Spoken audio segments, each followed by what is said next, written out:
kita mirip dengan kitab cerita dengan waliullah wanita ini, Syekhah binti Ali Az-Zabidi. Diceritakan di bawah di kitab Rosafatus Sodi itu, di bawah cerita ini ada juga Asy-Syeikh namanya Abdullah bin Abdurrahman Balhad Bafadal. Beliau ini terkenal juga orang yang alim, yang waliullah juga. Namun pada suatu hari ketika beliau berada di satu masjid di kota Aden, salah satu kota di Yaman, waktu itu ada rombongan, ada 3 atau 4 orang keturunan Rasulullah yang masuk masjid itu ingin belajar kepada beliau. Namun beliau hanya biasa-biasa saja, tidak menyambutnya.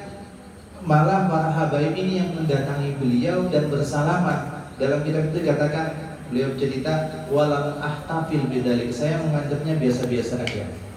Jadi para sahabat, para keturunan Rasulullah datang ini dianggap biasa-biasa aja, malah salaman ya salaman biasa.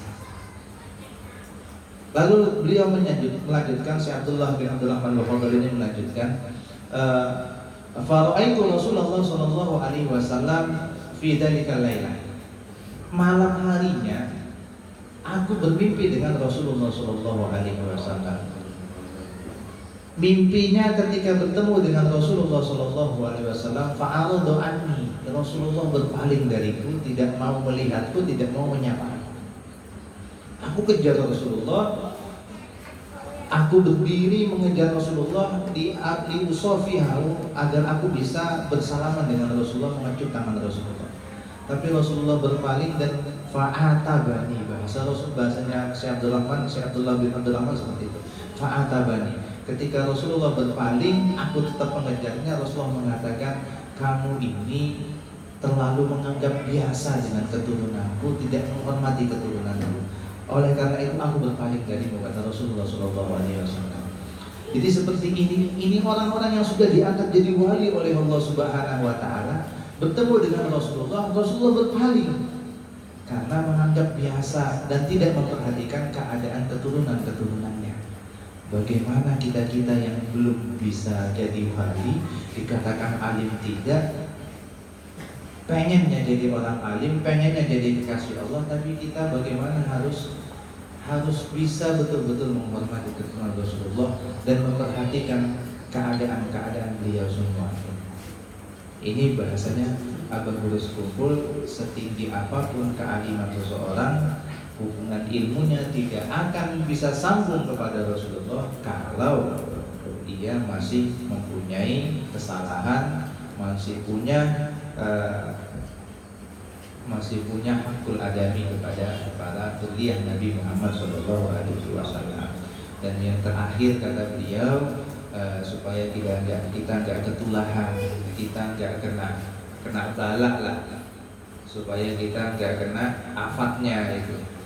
Gawian para habaib, apapun yang dilakukan para habaib, lebih-lebih yang tidak cocok dengan hati dan akal kita, wis nggak usah ikut komentar, nggak usah ikut campur. Bisa jadi itu hanya cobaan buat hati kita. Sejauh mana cinta kita kepada para habaib, sejauh mana takdim kita kepada keturunan Rasulullah SAW. Kalau hanya hal-hal kecil yang dengan hati kita saja nggak cocok, lalu kita menegur, kita sampai menjatuhkan beliau di hadapan banyak orang, ini malah membuat kita jauh dari Rasulullah SAW. Jadi cukuplah kita mengikuti perintah Allah, mengikuti perintah Rasulullah untuk mencintai mereka. Cukup itu sudah. Belajar mencintai terus pelan-pelan agar cinta kita sempurna. Gak usah ikut-ikutan menghina, mencaci, membenci, memaki, atau mengomentari apapun yang mereka lakukan. Cukup kita memupuk kecintaan kita. Insya Allah dengan seperti itu kita diangkat kemuliaan kita oleh Allah Subhanahu Wa Taala, dan kita betul-betul mengharap dengan cara itu kita mengharap syafaat dari Rasulullah Shallallahu Alaihi Wasallam. Amin ya Rabbal Alamin. Apalagi zaman akhir ini sudah banyak para habaib yang menjadi bulanan, menjadi bahan caci makian, menjadi bahan bulian. Bagi kita yang masih bisa hadir di sini, Bagi kita yang masih bisa dekat dengan Habib, kita jaga Habib kita. Kita jaga keturunan Rasulullah SAW. Jangan kita biarkan mereka susah sendiri. Ya, Habib Zain sedang memohon, Habib Abu Bakar, Ja'far Al-Kam sudah sedang memohon juga. Bagaimana cara kita bisa ikut membantu beliau-beliau semua dengan apapun yang kita mampu. Ya, dengan apapun yang kita mampu.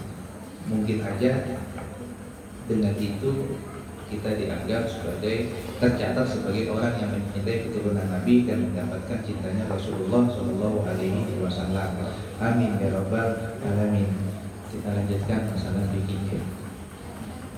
Fikih Ramadan, fikih puasa.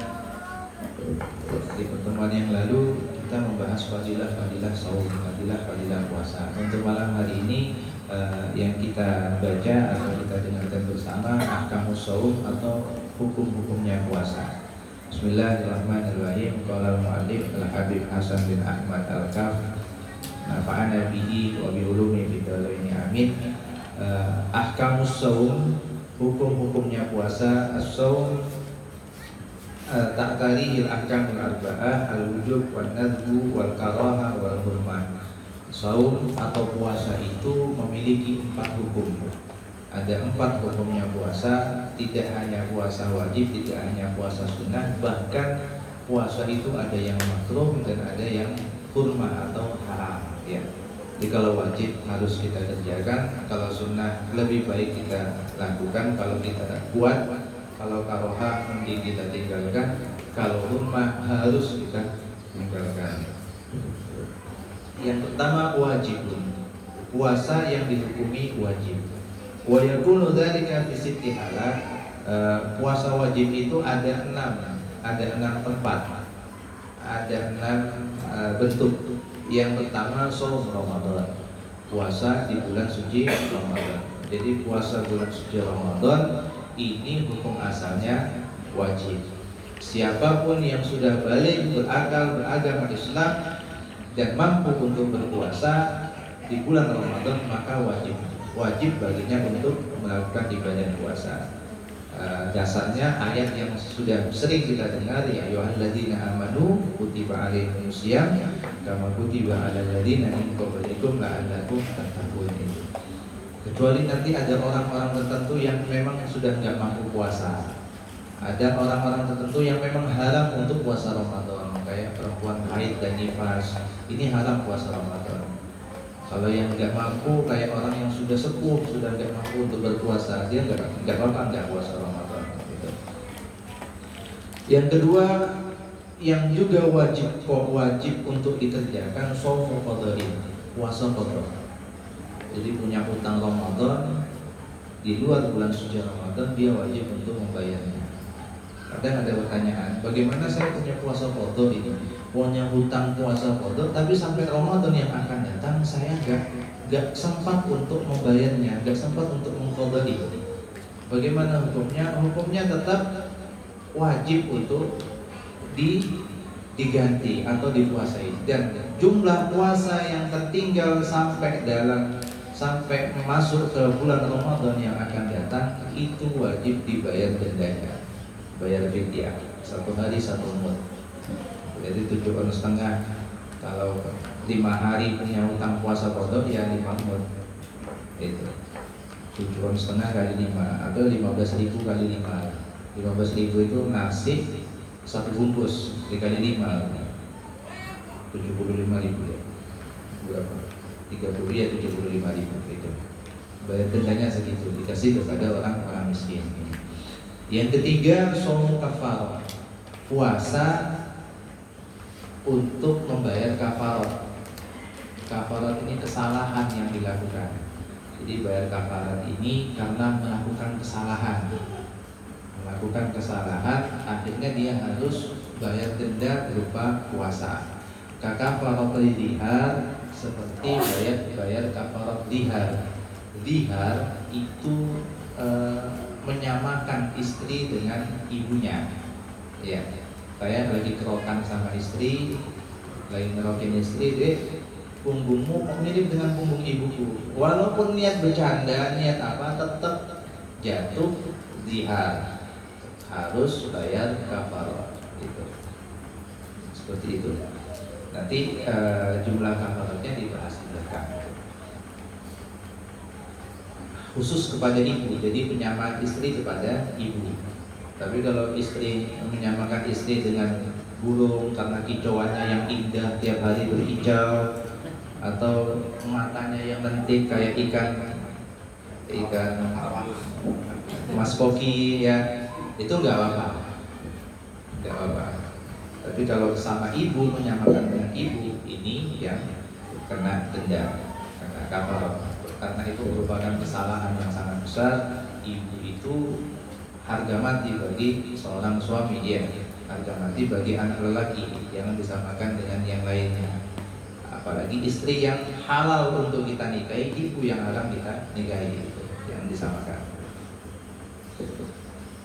Au kafarati qatlin, bayar kafarat telah membunuh. Nah, jadi dalam hukum Islam itu ketika kita membunuh ada hukum kisos. Cuman kisos ini bisa ditiadakan atau bisa diampuni kalau keluarga korban telah memaafkan si pelaku. Ya sudah, kami maafkan, kami ikhlas karena ini sudah ajal dari Allah Subhanahu wa taala. Caranya sudah seperti ini, memang ya sudah kami maafkan, kami ridho sudah. Enggak usah dibunuh nih pelakunya, tapi bayar denda dong. Akhirnya bayar denda, bayar 1 M. Wah, tambah mahal, mending saya dimatiin aja kalau harus bayar 1 M. Tapi ya itu kafarat itu. Nanti kalau sudah nggak bisa, maka pindah kepada puasa. Bayarkan aja denda puasa. Saya nggak mampu bayar 1 M, saya puasa aja. Dia udah puasa. Au jima'i Ramadan, atau kafarat bayar denda karena melakukan kesalahan berjima atau berhubungan suami istri di bulan suci Ramadan. Lagi puasa-puasa kepengen terus melakukan sama istrinya. Nah ini jadi hukuman fatal ya. Harus bisa memerdekakan budak. Memerdekakan budak nggak bisa, harus memerdekakan budak puasa 60 hari berturut-turut. Tidak boleh bolong ya. Bolong 1 batal. Sudah 59 hari terakhir bolong, dia batal. Mulai dari awal lagi. Tahan-tahan kalau udah puasa. Itu bagian dari shaum kafarat. Jadi kalau kafarat ini memang harus dilakukan, wajib. Ada juga hukum puasa yang wajib, shaum fi haji wal umrah badalan anid dhabihi bil fidyah. Jadi puasa yang dilakukan bagi orang yang haji dan umrah sebagai ganti ketika dia nggak mampu bayar fidyah, nggak mampu bayar denda ya, nggak mampu bayar denda. Jadi orang haji, kalau hajinya tamattu, haji qiran, atau meninggalkan salah satu kewajiban haji, waktunya mabit di Musdalifah, ketiduran gak ikut mabit, nah bayar denda. Dendanya motong kambing 1 ekor. Kok nggak punya uang? Haji adanya saya dihajikan pemerintah, nggak bawa modal, ya sudah saya puasa aja. Jadi puasanya 3 hari waktu di tanah alam, 7 harinya nanti kalau sudah pulang ke tanah air. Yang kelima, shaum fil istisqa idza amara hakim. Wajib juga puasa sebelum sholat istisqa idza amara hakim, kalau pemerintah setempat memerintahkan. Di Petung nih atau di Penajam Pasir Utara terjadi kemarau yang panjang selama 3 bulan, gak ada hujan sama sekali. Sudah banyak binatang ternak yang mati ya. Yang penting minyak gak mati. Banyak binatang ternak yang sudah kehausan, sungai-sungai, sumur-sumur sudah pada kering. Mau mengelola air laut nggak bisa. Kolam ikan punya Haji Tikun juga sudah kering. Ikannya diserahkan begitu aja gratisan ya. Nah, lalu para ulama yang ada di PPU ini MUI lah sebagai perwakilan ulama, MUI dan pemerintah, bupati dan jajarannya melakukan kesepakatan, ayo kalau gitu kita sholat istisqa. Sholat istisqanya hari Senin lah. Jadi nanti pada PNS sholatnya di depan kantor bupati di lapangan. Kalau orang-orang yang ada di rumah nanti sholatnya di lapangan Ketum atau di lapangan yang lain. Namun sebelum para ulama dari Majelis Ulama Indonesia di PPO menyarankan Pak Bupati, biasanya kalau kita doa itu sebelumnya kita puasa ini doanya cepat terkabul. Oh ya sudah kalau gitu, saya perintahkan katanya Bupati, puasa 3 hari sebelum sholat Jumat, Sabtu, Minggu. Katanya Pak Bupati seperti itu. Ini menjadi puasa wajib untuk seluruh warga PPO. Ya, yang ada di PPO. Puasa wajib. Tentunya yang mampu, yang sudah balik dan berakal. Jadi puasa wajib. Walaupun hukum sholat istisqanya sunnah ya. Yang karena puasa nadar itu adalah puasa yang ketika kita bernadar untuk melakukan puasa dan hajat kita sudah terkabul, maka wajib untuk kita lakukan. Atau juga ini nadar, saya kalau berhasil saya mau beli rumah, atau saya mau beli semen 100 sak saya kasih ke Habib Syekh. Ya, tapi pas hajatnya terkabul nggak punya uang. Jadi akhirnya ganti puasa 3 hari wajib puasanya. Ya.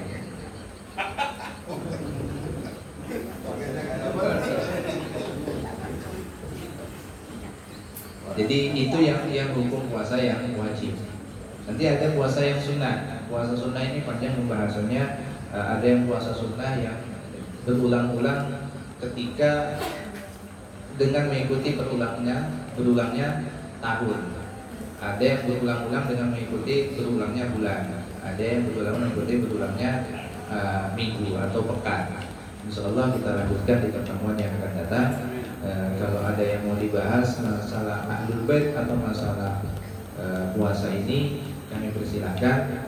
Kalau nggak ada, ya kita pulang tapi makan-makan dulu. Silakan. Siapa yang ingin sharing masalah Ahlul Bait atau masalah fikih, ditunggu waktu 5 menit. Kalau 5 menit nggak ada yang sharing, nggak ada pembahasan, kita makan.